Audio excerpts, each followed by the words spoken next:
Hello, Sir Axel. Kumusta po? Redman Touch Raymond here. So, ito sir, testingin lang natin yung unit na order nyo.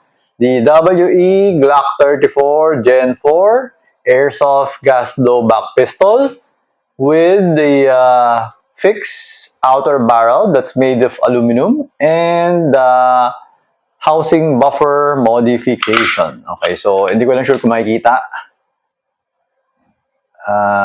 Ayan. So, nakita nyo, sir.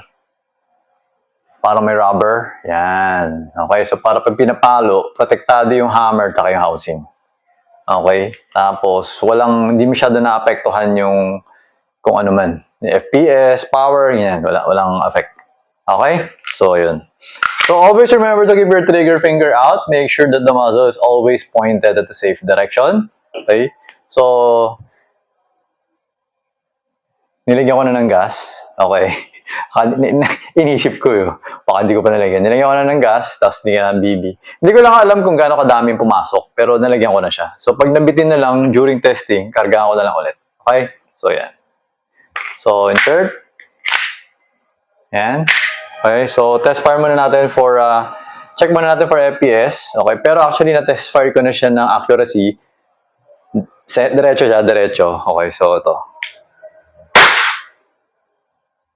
Lakas ah. 395.5.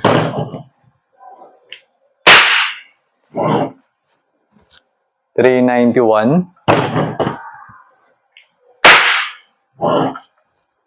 384.5. 379.9. 374.4. Okay. So, double check ko lang ulit, no? Accuracy test lang. 2.5 meters away. Grabe, gitnang-gitna talaga. So, 2.5 meters away, around 8 feet. The target size is 2 inches in diameter. Okay, so yung mga hits natin, halos puro center siya. Okay, so yun.